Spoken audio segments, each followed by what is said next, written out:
ഈ ഗീതത്തിലൊക്കെ ആ വിഷയം കൃത്യമായും പറയുന്നുണ്ട്. ഭഗവാനെ അവര് എല്ലാത്തിലും കാണുന്നുണ്ടെങ്കിൽ പോലും അവര് പ്രേമഭാവത്തിലാണ്, അവരുടെ തന്നെ ഭാഗമായിട്ട്, അവരുടെ തന്നെ ഒന്നായിട്ടാണ് എന്ത് ചെയ്യുന്നത്, അവരുടേതാണ് ആര്, കൃഷ്ണൻ എന്നുള്ള ഭാവത്തിലാണ് അവര് ഭഗവാനെ കാണുന്നത്. അപ്പൊ 7ാമത്തെ ശ്ലോകം നമുക്കൊന്ന് ചൊല്ലിയിട്ട് ഗീതം പോകാം.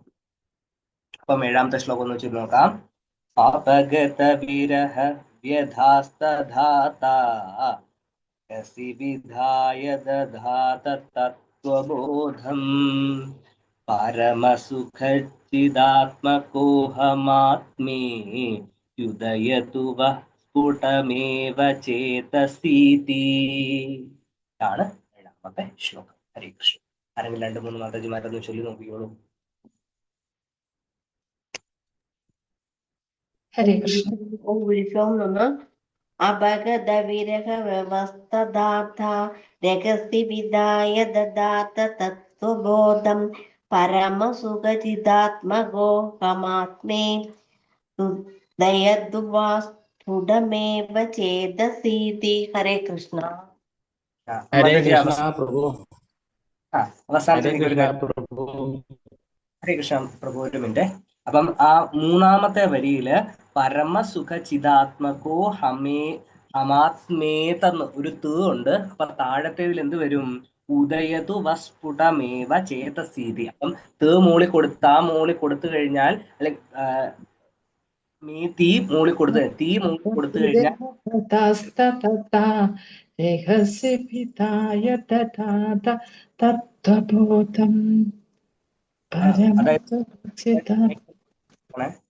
ആരുടെ മൈക്കോണാണ്.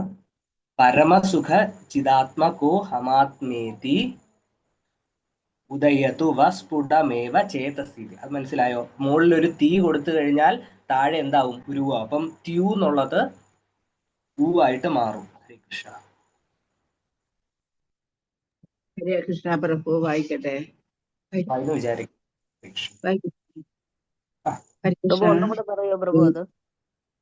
ശ്ലോകം കേൾപ്പിക്കാം. താഴെട്ട് വള്ളി തീ എന്ന് പറയണോ? അത് തീയും ഊയൂടെ ചേർന്നതാണ് ട്യൂ. അപ്പം 7ാമത്തെ ശ്ലോകം ഒന്ന് ചൊല്ലാം, ശ്രദ്ധിച്ചോളൂ. ആ ഒരു പദം പിരിക്കല് ഒന്നുകൂടെ ശ്രദ്ധിച്ചോളൂ. അപഗത വിരഹ വ്യഥാസ്തധാത രഹസി വിധായ ദദാധ തത്വബോധം പരമസുഖചിദാത്മകോഹമാത്മേതി ഉദയതു വസ്ഫുടമേവ ചേതസീതി. വിചാരിക്കുന്നു. ഹരേ കൃഷ്ണ പ്രഭു. വായിക്കട്ടെ.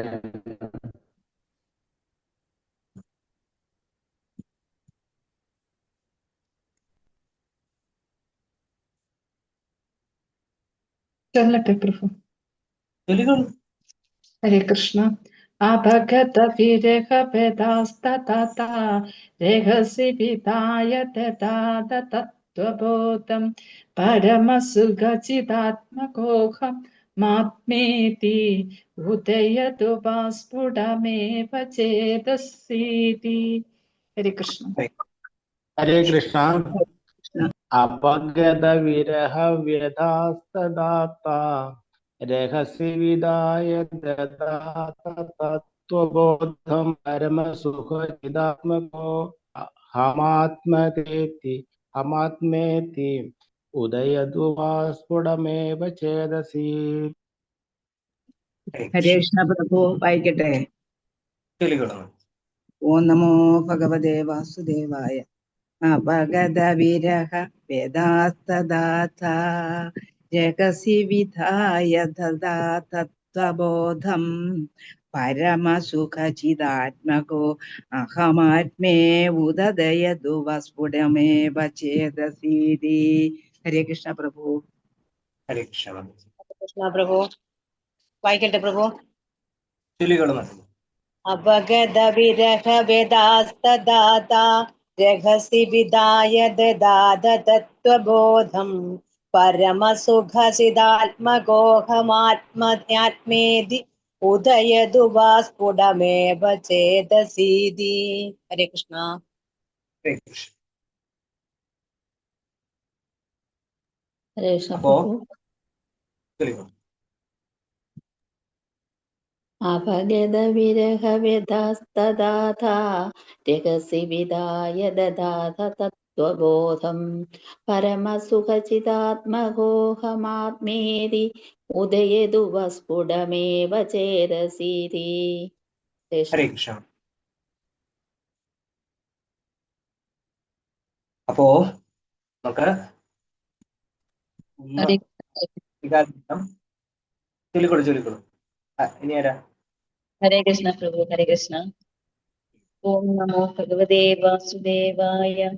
അപഗത വിരഹ വ്യഥാസ്തദാഥ രഹസി വിധായ ദദാഥ തത്വബോധം പരമസുഖചിതാത്മകോഹമാത്മേത്യ ഉദയതു വസ്ഫുടമേവ ചേതസീതി. ഹരേ കൃഷ്ണ പ്രഭു. ഓം നമോ ഭഗവതേ വാസുദേവായ. പറയട്ടെ. ഓം നമോ ഭഗവതേ വാസുദേവായ. അപഗത വിരഹ തഥാ രഹസ്യവിദായ തഥാത തത്വബോധം പരമസുഖചിദാത്മകോ അഹമാത്മേതി ഉദയതു സ്ഫുടമേവ ചേതസീതി. ഹരേ കൃഷ്ണ പ്രഭു. ഹരേ കൃഷ്ണ മാതാജി. ഒന്നുകൂടെ ശ്രദ്ധിക്കണം കേട്ടോ. അപ്പോ നമ്മള് കഴിഞ്ഞ ക്ലാസ്സിൽ പറഞ്ഞായിരുന്നു 10ാം ദശകം 31ാം അധ്യായം. അപ്പൊ എല്ലാവരും ശ്രീമദ് ഭാഗവതം 10ാം ദശകം, എല്ലാവർക്കും ശ്രീമദ് ഭാഗവതം ഉണ്ടെന്നാണ് വിചാരിക്കുന്നത്. എല്ലാ വീട്ടിലും ശ്രീമദ് ഭാഗവതം വരണം. ആരെങ്കിലും ഇല്ലാത്തവരുണ്ടോ ശ്രീമദ് ഭാഗവതത്തിന്റെ? ദശമസ്കന്ധമാണോ? ദശമസ്കന്ധം സെക്കൻഡ് ബുക്കോ? Second book 31st chapter. ഇല്ല പുസ്തകം ഇല്ല പ്രഭു. ഹരേ കൃഷ്ണ പ്രഭു. എല്ലാവരും വരണം. ഹരേ കൃഷ്ണ. അധ്യാത്ത പ്രഭു ഹരിബോൽ ഉണ്ടോ?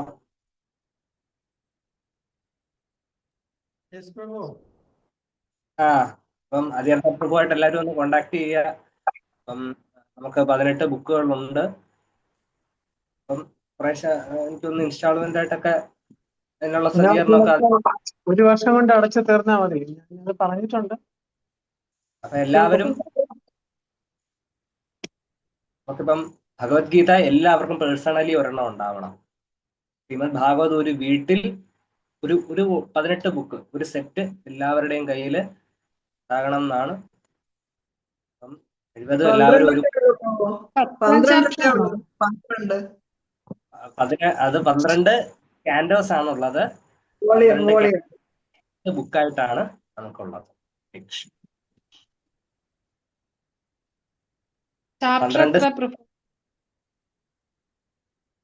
12 സ്കന്ധം 18 ബുക്കുകളായിട്ട്. അല്ല, ഇത് എത്രാമത്തെ ചാപ്റ്റർ? 31st ഗോപികാ ഗീതം. 620 പേജ്.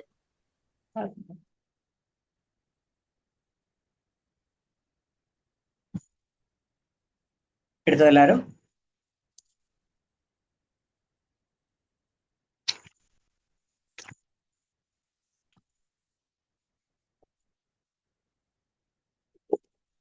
അപ്പോ ഗോപികമാര് ഭഗവാൻ എന്ത് ചെയ്തു? ഭഗവാനെ വിളിക്കുകയുണ്ടായി. ഭഗവാനെ വിളിച്ചിട്ട് ഗോപികമാരെല്ലാം ഭഗവാനോട് ഒരുമിച്ചിരിക്കുകയായിരുന്നു. അപ്പൊ തൊട്ട് മുമ്പിലത്തെ അധ്യായം ശ്രദ്ധിച്ചാൽ അറിയാം.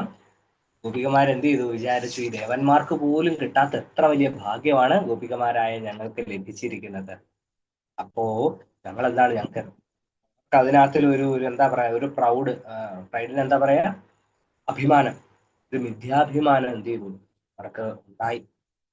ഭഗവാനുണ്ടെന്നുള്ളത് വിദ്യാഭിമാനമല്ല, എന്നാൽ പോലും അവർക്ക് ഭൗതികമായ തലത്തിൽ ഭഗവാനോടുള്ള നമുക്ക് ഭക്തിയിൽ പോലും അഹങ്കാരം പാടില്ലെന്നാണ്. ഞാൻ ഇത്ര മഹാനായ ഭക്തനാണെന്നുള്ള ഒരു അഹങ്കാരം നമുക്കുണ്ടാകുന്നത്. കാര്യം ശരിയായിരിക്കും, നമ്മൾ നന്നായിട്ട് ഭക്തി ചെയ്യുന്നുണ്ടാവും. പക്ഷെ അതിലെന്ത് ചെയ്യരുത്, നമുക്ക് അഭിമാനം ഒരു അഭിമാനം നമുക്ക് അല്ലെങ്കിൽ ഒരു അഹങ്കാരം നമുക്കുണ്ടാകാം. ഭഗവാനെ ഞങ്ങൾക്ക് കിട്ടിയിരിക്കുന്നു, മാർക്ക് പോലും കിട്ടാത്ത ആ ഭാഗ്യം അവരാണ് ഞങ്ങൾക്ക് നേടിയത്. ഗോപികമാർക്ക് തോന്നുന്നുണ്ടായി. അത് 29th ചാപ്റ്ററിലാണ് പറയുന്നത്. ഈ ഭാഗത്തിന് ട്രാൻസ്ലേഷൻ കൊടുത്തിരിക്കുന്നത് ശിലാപ്രഭുപാദരല്ല. പ്രഭുപാദർ ഈ ഭാഗത്തിന് പർപ്പുട്ട് ട്രാൻസ്ലേഷൻ കൊടുത്തിട്ടില്ല. പിന്നീട് സ്റ്റുഡൻസ് ആണ് ട്രാൻസ്ലേഷൻ കൊടുത്തത്. അപ്പൊ എനിവേ വളരെ പ്രധാനപ്പെട്ട ഭാഗമായതുകൊണ്ട് ചെയ്യാതെ പോകാൻ പറ്റത്തില്ല. അപ്പം ഗോപികാഗീതം ഒരു ശ്ലോകം നമുക്ക് എടുക്കാൻ പറ്റത്തില്ല. പ്രധാനപ്പെട്ട ഭാഗങ്ങളൊന്ന് ചർച്ച ചെയ്തു. ഒന്നാമത്തെ ശ്ലോകം ജയതിഥികം ജന്മനാവ്രച ശ്രയത ഇന്ദിര ശാശ്വതത്രഹി ദീതദൃശ്യതാം ദീക്ഷുതാവകാ വിധൃതാസ്തവ ത്വാപി ചിന്യത്തെ. എന്താ പറഞ്ഞിരിക്കുന്നത്? ഗോപികമാർ പറഞ്ഞ് അങ്ങ് ജന്മമെടുത്തത് മൂലം വ്രജഭൂമി വളരെ മഹനീയമായി തീർന്നിരിക്കുന്നു. അതിനാൽ ഐശ്വര്യദേവതയായ ലക്ഷ്മി ദേവി എപ്പോഴും ഈ ഭൂമിയിൽ ഇരിക്കുന്നുണ്ട്. അപ്പം പറയുന്ന വ്രജഭൂമി, നമ്മളിപ്പോ ഇട്ടിരിക്കുന്ന തിലകം എന്താണ്? വ്രജഭൂമിയാണ്, അവിടുത്തെ ചെളിയാണ്. അപ്പോ അത്രയധികം പുണ്യമാണ് എന്ത് ഈ ഭൂമി. ഇതിന്റെ ഓരോ ധൂളിയുടെ ഇടയിലും ആര് വസിക്കുന്നുണ്ട്? ലക്ഷ്മി ദേവി വസിക്കുന്നുണ്ട്. കാരണം എന്താ? ഭഗവാന്റെ പാദങ്ങള് പതിയുന്ന സ്ഥലമാണത്. അപ്പോ ദേവിക്ക്, ലക്ഷ്മി ദേവിക്ക് ഭഗവാന്റെ പാദ സ്പർശനം ലഭിക്കാൻ വേണ്ടി ലക്ഷ്മി ദേവി ഓരോ ധൂളിക്കിടയിലും എന്തുണ്ട്? വസിക്കുന്നുണ്ട്. ഭഗവാന്റെ ജന്മം മൂലം വ്രജഭൂമി അത്രയധികം പുണ്യമായിരിക്കുകയാണ്. അതിനാൽ ഐശ്വര്യദേവതയായ ലക്ഷ്മി എപ്പോഴും അങ്ങയ്ക്ക് വേണ്ടി മാത്രമാണ് ഞങ്ങൾ ജീവൻ നിലനിർത്തുന്നത്. ഞങ്ങൾ അങ്ങയെ എല്ലായിടത്തും അന്വേഷിക്കുകയാണ്. ദയവായി ഞങ്ങളുടെ മുമ്പിൽ പ്രത്യക്ഷപ്പെട്ടാലും എന്നാണ് ഒന്നാമത്തെ ശ്ലോകം. പിന്നെ അങ്ങോട്ട് താഴോട്ട് ഭഗവാനെ അന്വേഷിച്ചുകൊണ്ട് അവർ ഓരോരോ ഭാഗങ്ങൾ പറയുന്നുണ്ട്. സുരതനാഥത്തെ ശുൽക്കദാസിക ഭരത നിഘ്നതോ നെഹരിമത. ഞങ്ങളത് അങ്ങയുടെ നോട്ടം ശരത്കാല ജലാശയത്തിൽ അതിമനോഹരമായ താമരപ്പൂവിന്റെ ഉൾക്കൊമ്പിനെ പോലും വെല്ലുന്നതാണ്. വരദായക അങ്ങയ്ക്കായി യാതൊരു വിലയും വാങ്ങാതെ വെറുതെ അർപ്പിച്ച ഈ ദാസികളെ അങ്ങ് വധിക്കുകയാണ്. ഇത് വധമല്ലാതെ പിന്നെ എന്താണ്? എന്ത് ചെയ്യുന്നു? ദീപികമാര് ഭവന വികാര പരവശരായിട്ട് ചോദിക്കും. അപ്പൊ ഇതിനകത്ത് മനസ്സിലാക്കേണ്ട വിഷയം, അവർക്ക് ഭഗവാനിൽ നിന്നും ഭിന്നമായിട്ട് എന്തില്ല? ഒരു അസ്തിത്വം ഉണ്ടെന്ന് പോലും അവർ ചിന്തിക്കുന്നില്ല. ഭഗവാനില്ലാതെ, ഭഗവാനിൽ നിന്നും വ്യത്യസ്തമായിട്ട് ഗോപികമാർക്ക് നിലനിൽക്കാൻ പോലും നമ്മളൊക്കെ ചിന്തിച്ചു കഴിഞ്ഞാൽ നമ്മൾ നിലനിന്നുകൊണ്ടാണ് ഭഗവാനെ പൂജിക്കുന്നത്. പക്ഷെ ഗോപികമാരെ നിലനിൽക്കുന്നതേ ഭഗവാനെ പൂജിക്കാൻ. ഭഗവാൻ ഇല്ലാത്ത പക്ഷം, ഭഗവാനെ പൂജിക്കാൻ കഴിയാത്ത പക്ഷം എന്തില്ല, അവർക്കൊരു നിലനിൽപ്പിന് പോലും അർത്ഥമുണ്ടെന്ന് തോന്നുന്നില്ല. ഒരിക്കല് ഗോപികമാര് പറഞ്ഞു എന്നാണ് പറയുന്നത്, അവർക്ക് ഈ കൺപോള ഉണ്ടാക്കിയതിന് ബ്രഹ്മദേവനോട് അവർ കോപിക്കുന്നു കഴിഞ്ഞാല്. അപ്പൊ ബ്രഹ്മദേവൻ ചോദിക്കാൻ, എന്താ കൺപോള നല്ലതല്ലേ? പറയാണ്, ഈ ഇമ വെട്ടുന്ന സമയം ഭഗവാന്റെ ദർശനം ഞങ്ങൾക്ക് മുടങ്ങുന്നുണ്ട്. അപ്പം അതുകൊണ്ട് ഈ കൺപോള ഞങ്ങൾക്ക് ഉണ്ടാക്കി തന്നത് ബ്രഹ്മദേവനാണ്. അപ്പൊ അതുകൊണ്ട് ബ്രഹ്മദേവനോട് പരിഭവം പറയുന്നുണ്ട് ഗോപികമാര്. ഇത് കണ്ടിട്ട് ഭഗവാന് വിഷമമാകുന്നു. ഗോപികമാർക്ക് എത്ര സ്നേഹമാണ് എന്നോട്. അപ്പൊ അതുകൊണ്ട് നിങ്ങൾ ശ്രദ്ധിച്ചാലറിയാം, ജഗന്നാഥസ്വാമിക്ക് എന്തില്ല? കൺപോളയിൽ ഐലിഡില്ല. അതെന്തുകൊണ്ടാണ്? ഗോപികമാര് ഭഗവാൻ ഇങ്ങോട്ട് തന്ന സ്നേഹം ഭഗവാൻ തിരിച്ച് അങ്ങോട്ട് കൊടുക്കുന്നതാണെന്ന് പറയാറുണ്ട്. അപ്പം അത്ര അധികമാണ്. നമുക്കൊന്നും എന്താ പറയാ, മാനുഷികമായി ഭൗതികമായി ചിന്തിക്കാൻ കഴിയാത്ത അത്ര പ്രേമഭാവമാണ്. താഴോട്ട് നാലാമത്തെ ശ്ലോകം, ശ്രീ നഖലു ഗോപികാനന്ദനു ഭവാൻ അഖില ദേഹിന നന്ദരാത്മദൃക് വിഘ്നസാർഥിതോ വിശ്വഗുപ്ത സഖ ഉദയവാൻ സത്വതാം കുലെ. ഹേ സഖ, യഥാർത്ഥത്തിൽ അങ്ങ് യശോദയുടെ പുത്രനല്ല, എല്ലാ ശരീരികളുടെയും ഉള്ളിൽ സ്ഥിതി ചെയ്യുന്ന സാക്ഷാത് പരമാത്മാവാണ്. അപ്പോ നമ്മൾ ഈ 7ാമത്തെ ശ്ലോകത്തിൽ ഭഗവാൻ എന്ത് ചെയ്യുന്നുണ്ട്? ഇതാണ് ഞാൻ പറയാൻ ഉദ്ദേശിച്ച ശ്ലോകം. അതായത് ഭഗവാൻ ഗോപികമാർക്ക് പറഞ്ഞു കൊടുക്കുന്നു, നിങ്ങൾ എന്നെ കാണാതെ വിഷമിക്കൊന്നും വേണ്ട, ഞാൻ പരമാത്മാവാണ്, കൂടെ തന്നെ ഉണ്ടായിരുന്നു എന്ന് ശ്രീമദ് നാരായണീയം 84 ദശകം 7-ാം ശ്ലോകത്തിൽ ഭഗവാൻ ഗോപികമാർക്ക് പറഞ്ഞു കൊടുക്കുന്നുണ്ട്. ഗോപീഗീതത്തിൽ ഗോപികമാര് തന്നെ ഇത് ഭഗവാനോട് പറയുന്നുണ്ട്. അപ്പം മനസ്സിലാക്കുക, ഭഗവാൻ പരമാത്മാവാണെന്ന് അറിയാത്തത് കൊണ്ടല്ല ഗോപികമാർ എന്ത് ചെയ്യുന്നത്, ഭഗവാനെ കാണാത്ത വിഷമത്തിൽ അല്ലെങ്കിൽ ഭഗവാൻ ഇല്ലാത്ത വിഷമത്തിൽ വിഷമിക്കുന്നത്. സദാ അവരോടൊപ്പം ഉണ്ടെന്നും അറിയാത്തത് കൊണ്ടല്ല.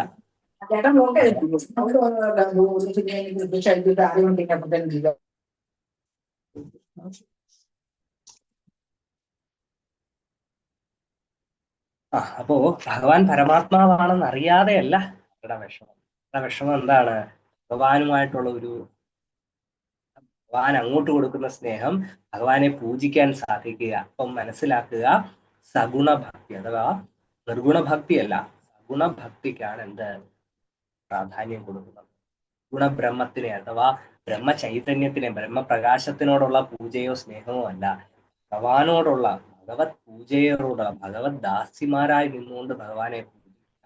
ഭഗവാന്റെ സകലീകൃതമായ രൂപത്തിനോടുള്ള ഭഗവാന്റെ ആ ഒരു പ്രേമബന്ധത്തിൽ ഏർപ്പെടാൻ കഴിയാത്തതിലുള്ള വിഷമമാണ് ഗോപികമാർക്കുള്ളത്.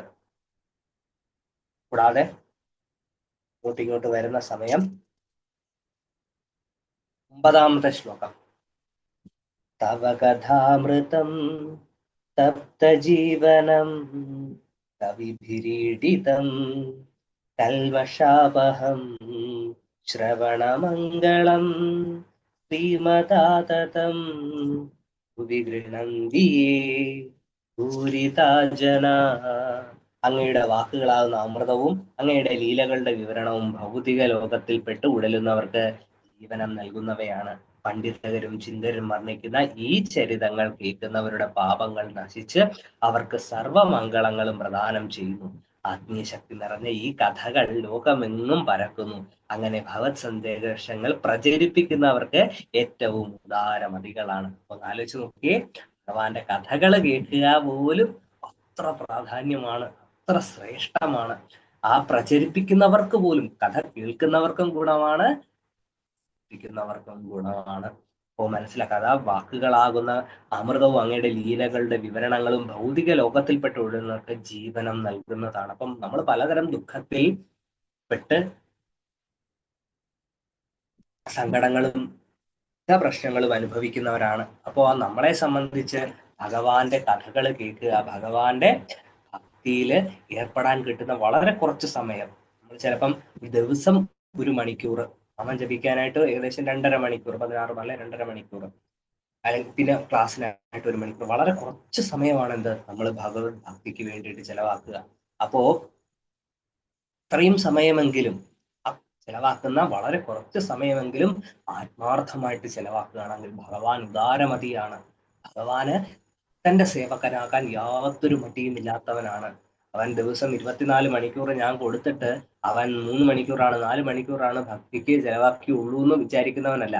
അവൻ 1 മിനിറ്റെങ്കിലും, അവൻ 1 സെക്കൻഡെങ്കിലും എന്നെ കുറിച്ച് ആലോചിച്ചല്ലോ, എനിക്ക് എന്റെ ഭക്തിയിൽ ആത്മാർത്ഥമായിട്ട് ഇടപെടാൻ താല്പര്യമുള്ളവനാണല്ലോ എന്നുള്ള ആ ഒരു സ്നേഹചിന്തയിൽ അപ്പം അതുകൊണ്ട് ഭഗവാന്റെ കഥകൾ കേൾക്കുന്നവനും ഭഗവാന്റെ കഥകൾ പറയുന്നവനും എന്താണ് ഉന്നതമായ ആണ്.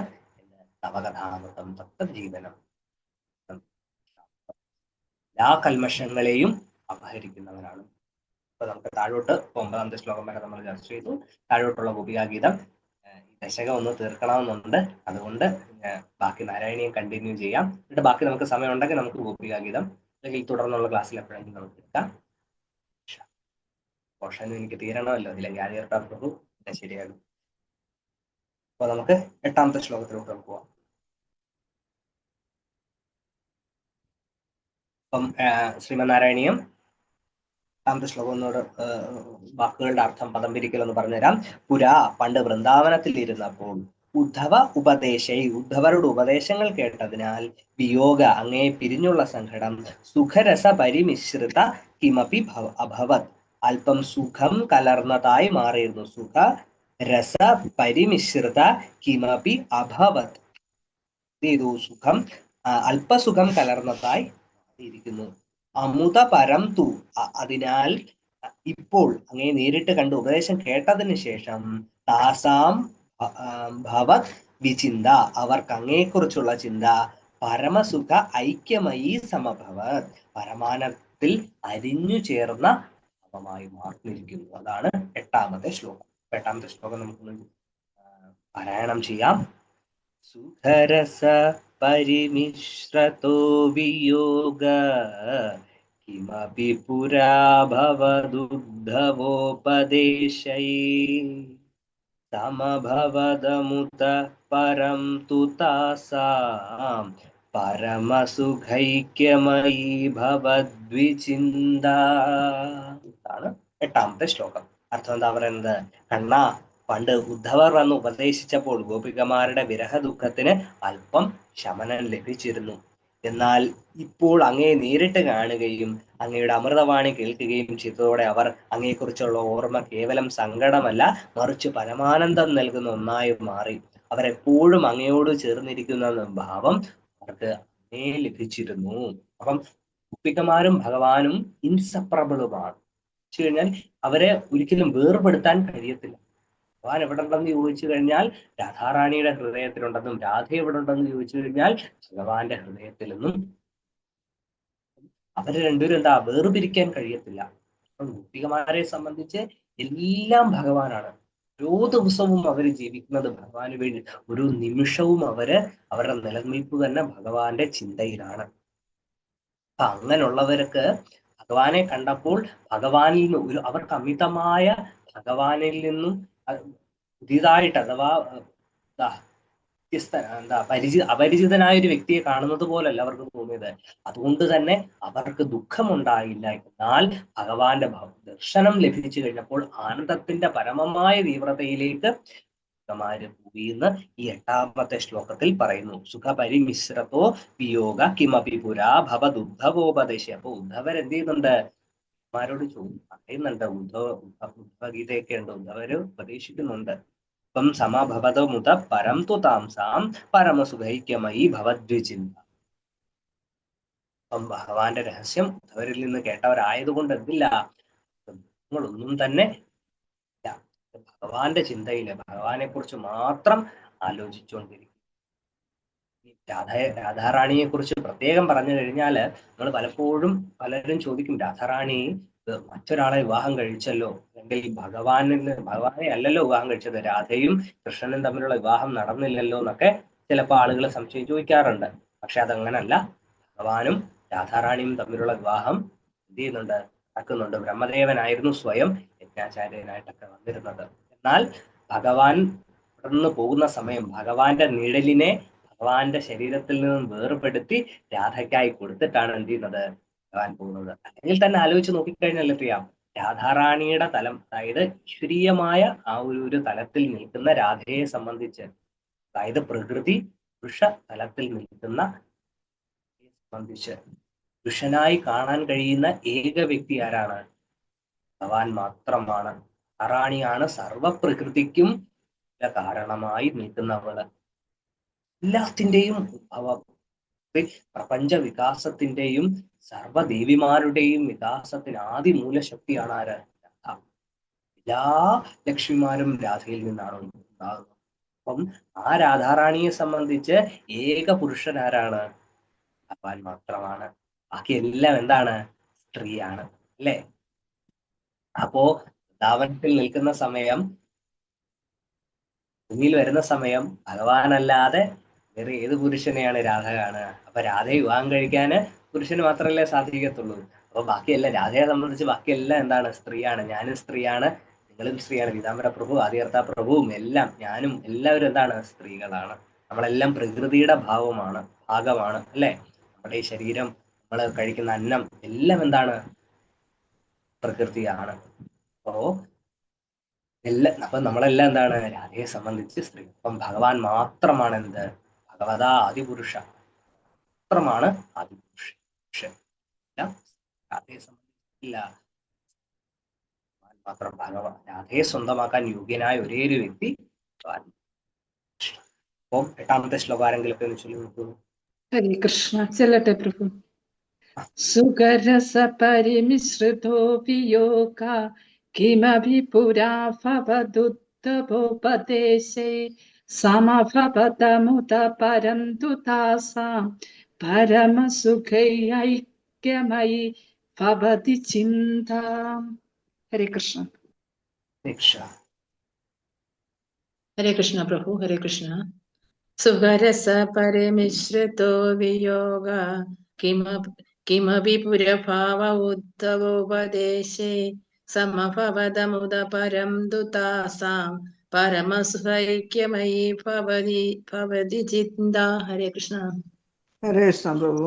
ഓം നമോ ഭഗവതേ വാസുദേവായ.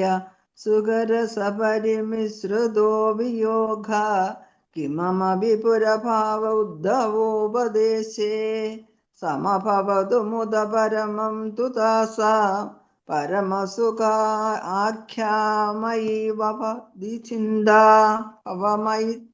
ഭവതി ചിന്ത. ഹരേ കൃഷ്ണ. ഭവദ്വിചിന്ത. ഭവതി ചിന്ത. ഹരേ കൃഷ്ണ. സുഖരസപരിമിശ്രിതോ വിയോഗ കിമപി പുരാ ഭവദുദ്ധവോപദേശേ സമഭവതമുദ പരന്തു താസാം പരമസുഖ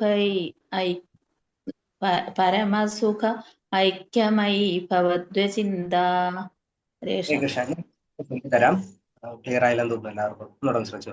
സുഖരമിശ്രതോ വിയോഗ കിമപി പുരാ ഭവദുദ്ധവോപദേശൈ സമഭവദുതമുത പരം തു താസാം പരമസുഖൈക്യമയി ഭവദ്വിചിന്ത. ഹരേ കൃഷ്ണ. ചൊല്ലട്ടെ പ്രഭു. സുഖരസ പരിമിശ്രിതോ വിയോഗ കിമപി പുരാ ഭവദുദ്ധവോപദേശൈ സമഭവതമുദ പരം തുതാസാം പരമസുഖൈക്യമയി ഭവദ്വിചിന്ത. ഹരേ കൃഷ്ണ.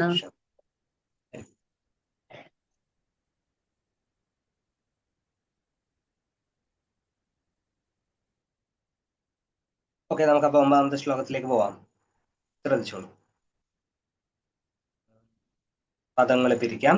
അഥ പിന്നീട് തവ പിത്ര അങ്ങയുടെ പിതാവായ വസുദേവരാൽ മുനിവര നിവഹൈ മുനിശ്രേഷ്ഠന്മാരോട് ദുരിതശമായ പാപങ്ങൾ തീരാനായി ശുഭാനി പൃച്ഛമാനായി മംഗളകരമായ കർമ്മങ്ങളെ കുറിച്ച് ചോദിക്കപ്പെട്ടു.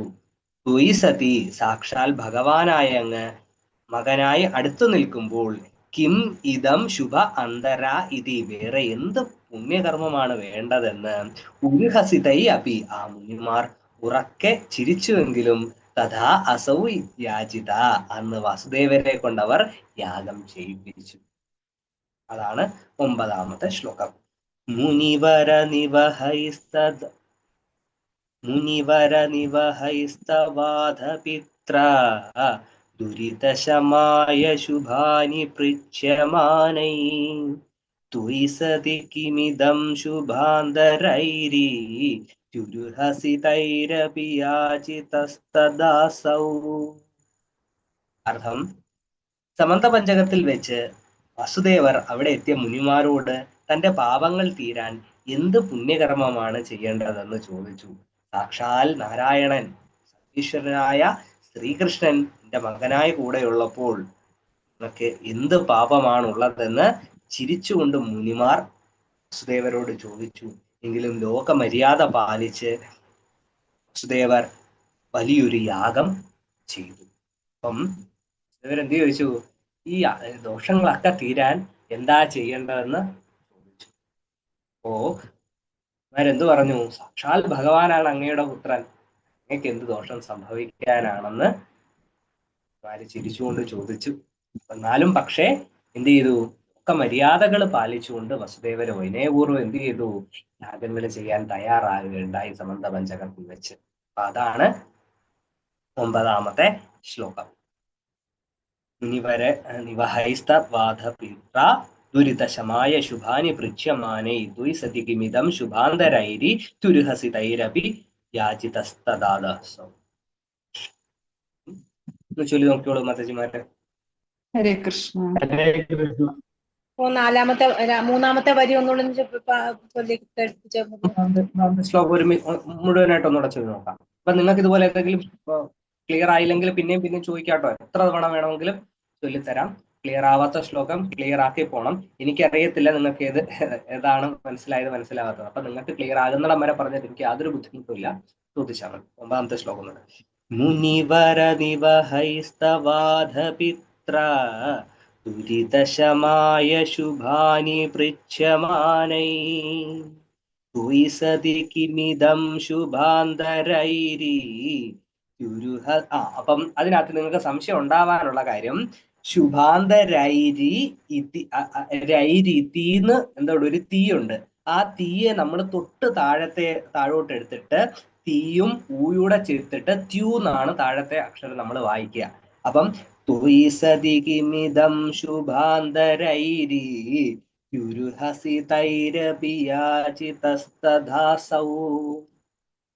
ആണ്. ആ ട്യൂ ആണ് നമ്മൾ താഴെ ഉപയോഗിക്കുന്നത്. അതായിരിക്കും ചിലപ്പോൾ കൺഫ്യൂഷൻ ഉണ്ടായിരിക്കും. വ്യക്തമായെന്ന് വിചാരിക്കും. വായിച്ചോട്ടെ പ്രഭു. കൃഷ്ണ. നമോ ഭഗവതേ വാസുദേവായ. മുനിവര നിവഹൈസ്തവാദപിത്ര ദുരിതശമായ ശുഭാനി പൃച്ഛമാനേ സ്വയി സതി കിമിദം ശുഭാന്തരൈരീതി പുരുഹസിതൈരപിയാദിതസ്തദാസൗ. കൃഷ്ണ പ്രഭു. ഹരേ കൃഷ്ണ. ഹരേ കൃഷ്ണ. പ്രഭു വായിച്ചു വന്ന പീതാംബര പ്രഭു വായിക്കാൻ ഒരുങ്ങിയെന്ന് തോന്നുന്നു പ്രഭു. എന്നാ ഞാൻ വായിക്കാൻ വന്നു മാതാജി. ഹരേ കൃഷ്ണ. ഹരേ കൃഷ്ണ. ഓം നമോ ഭഗവതേ വാസുദേവായ. മുനിവര നിവഹൈസ്തവാദപിത്ര ദുരിതശമായ ശുഭാനി പൃച്ഛമാനൈ ത്വയി സതി കിമിദം ശുഭാന്തരൈരി ത്യുരുഹസിതൈരപി യാജിതസ്തദാസൗ. ഹരേ കൃഷ്ണ. ഹരേ ഹരേ. ഓം നമോ ഭഗവതേ വാസുദേവായ. മുനിവര നിവഹൈസ്തവാദപിത്ര ദുരിതശമായ ശുഭാനി പൃച്ഛമാനി ത്വയി സതി കിമിദം ശുഭാന്തരൈരി പുരുഹസിതൈരപി യാജിതസ്തദാസൗ. ഹരേ കൃഷ്ണ. ഹരേ കൃഷ്ണ.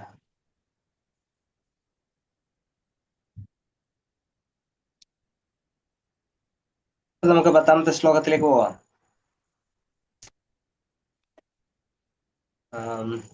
ശ്രദ്ധിച്ചോളൂ. സുമഹതി യജനെ വിതായമാനെ.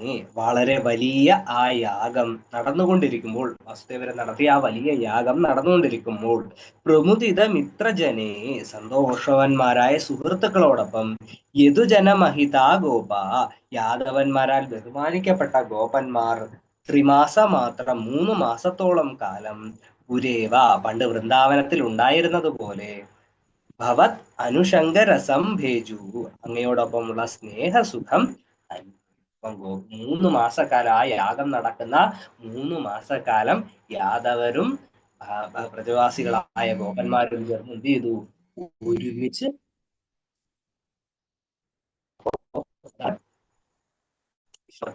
പറയാൻ കാര്യം. അപ്പൊ നമുക്കൊന്ന് ചൊല്ലി നോക്കാം 10ാമത്തെ ശ്ലോകം. സുമഹതിയജനേ വിതായമാനേ പ്രമുദിതമിത്രജനേ സഹൈവ ഗോപാ യദുജനമഹിതാസ്ത്രീമാസമാത്രം ഭവദനുഷംഗരസം പുരേവ ഭേജു. ഇതാണ് 10ാമത്തെ ശ്ലോകം. അർത്ഥം, വസുദേവർ നടത്തിയ ആ വലിയ യാഗത്തിന്റെ സമയത്ത് സുഹൃത്തുക്കളും ബന്ധുക്കളും എല്ലാം ഒത്തുചേർന്നു. യാദവന്മാർ ഗോപന്മാരെ ആദരവോടെ സ്വീകരിച്ചു.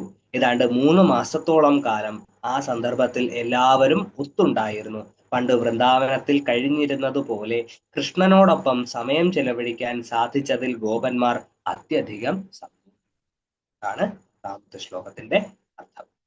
സമുഹിത ജജനെ വിതായമാനേ പ്രമുദിതമിത്രജനെ സഹൈവ ഗോപ യദുജനമഹിതാസ്ത്രീമാസമാത്രം ഭവദനുഷംഗരസം പുരേവ ഭേജു. ഹരേ കൃഷ്ണ. ചെല്ലട്ടെ. ചൊല്ലു. സുമഹതി യജനേ പിതായമാനെ പ്രമുദിതമിത്രജനേ സഹൈവ ഗോപ യദുജനമഹിതാസ്ത്രീമാസമാത്രം ഭവതനുശങ്കരസം പുരേവ ഭേജു. ഹരേ കൃഷ്ണ. ഹരേ കൃഷ്ണ പ്രഭു. ഹരേ കൃഷ്ണ. സുമഹദീയജനേ വിതായമാനേ പ്രമുദിതമിത്രജനേ സഹൈവ ഗോപ യദുജനമഹിതാസ്ത്രീമാസമാത്രം ഭവതനുശങ്കരസംഭുരേവ ഭേജു. ഹരേ കൃഷ്ണ. ഹരേ ഓം കൃഷ്ണ. ഗുരുഭ്യോ നമഃ. സുമഹദീയജനവിദായമാനെ പ്രമുദിതമിത്രജനേ സഹൈവ ഗോപ യദുജനമഹിതാസ്ത്രീമാസമാത്രം ഭവതനുശങ്കരസംഭുരേവ ഭേജു. ഹരേ കൃഷ്ണ. ഹരേ കൃഷ്ണ. സുമഹദീയജനേ വിദായമാനേ പ്രമുദിതമിത്രജനേ സഹൈവ ഗോപ യദുജനമഹിതാസ്ത്രീമാസമാത്രം ഭവതനുശങ്കരസംഭുരവേ ഭേജു. ഹരേ കൃഷ്ണ. ഹരേ കൃഷ്ണ.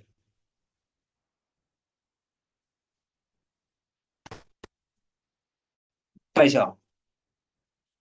അപ്പൊ നമുക്ക് ഈ ദശകത്തിന്റെ അവസാനത്തെ ശ്ലോകത്തിലേക്ക് നമുക്ക് കടക്കാം. 11ാമത്തെ ശ്ലോകം.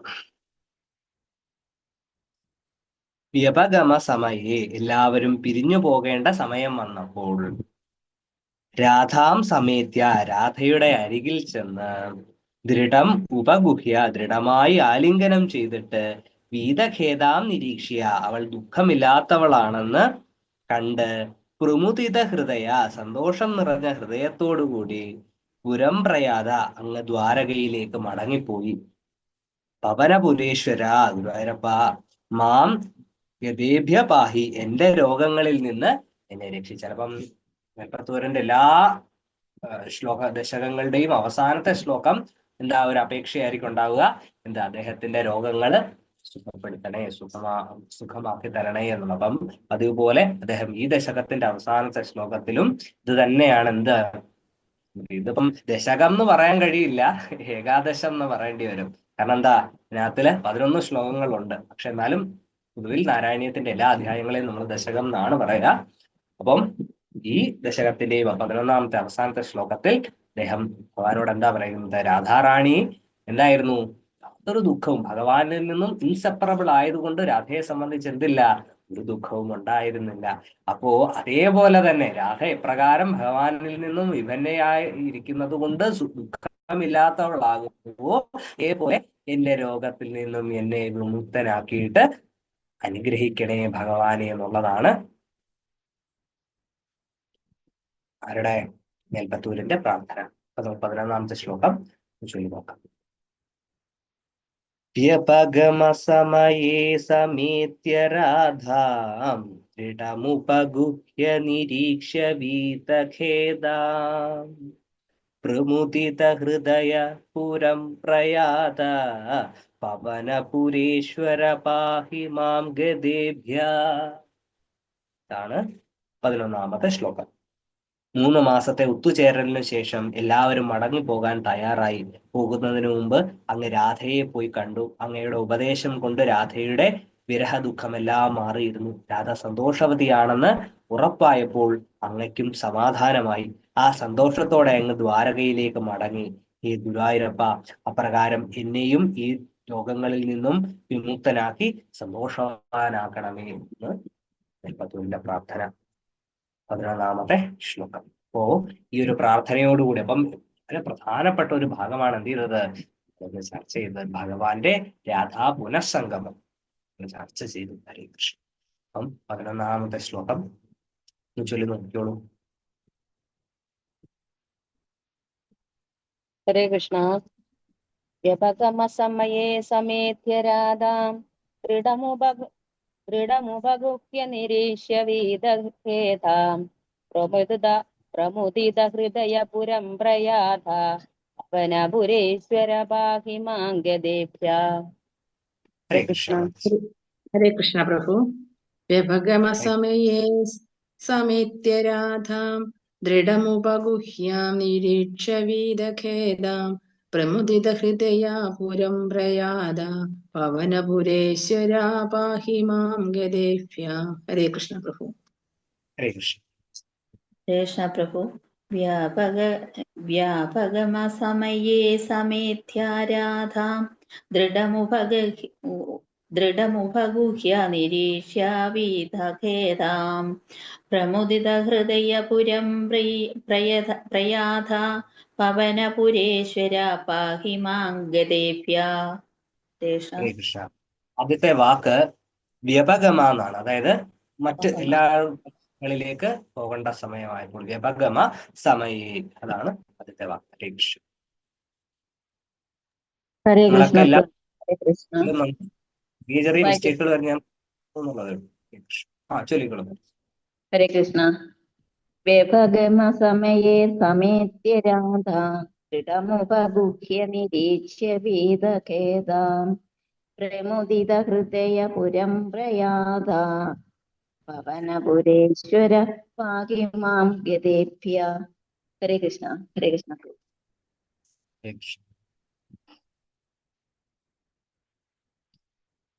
അപ്പോ ഭയങ്കരമായി എല്ലാരും ചൊല്ലിയോ? ഇനി ആരെങ്കിലും ഉണ്ടോ ചൊല്ലാൻ?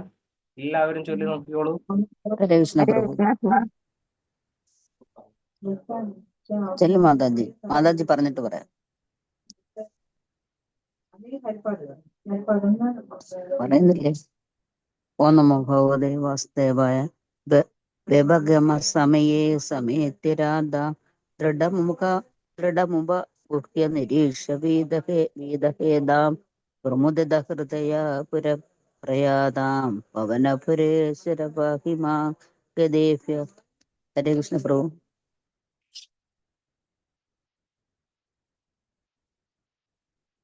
എല്ലാരും ചൊല്ലിയോ? ഹരേ കൃഷ്ണ. ആ. ഹരേ കൃഷ്ണ. വ്യപഗമ സമയേ സമേത്യരാധാം ദൃഢമുപഗുഹ്യ നിരീക്ഷ്യ വീതഖേദാം പ്രമുദിത ഹൃദയപുരം പ്രയാത പവനപുരേശ്വര പാഹി മാം ഗദേഭ്യ. ഹരേ കൃഷ്ണ. ഹരേ കൃഷ്ണ. നമഃ. വ്യപഗമ സമയേ സമേത്യ രാധാം ദൃഢമുപഗുഹ്യ നിരീക്ഷ്യ വീതഖേദാം പ്രമുദിത ഹൃദയപുരം പ്രയാത പവനപുരേശ്വര പാഹി മാം ഗദേഭ്യാം. ഹരേ കൃഷ്ണ. ഹരേ കൃഷ്ണ. വ്യപഗമ സമയേ സമേത്യ രാധാം ദൃഢമുപഗുഹ്യ നിരീക്ഷ്യ വീതഖേദാം പ്രമുദിത ഹൃദയാ പുരം പ്രയാത പവനപുരേശ്വര പാഹി മാം ഗദേഭ്യാം. ഹരേ കൃഷ്ണ.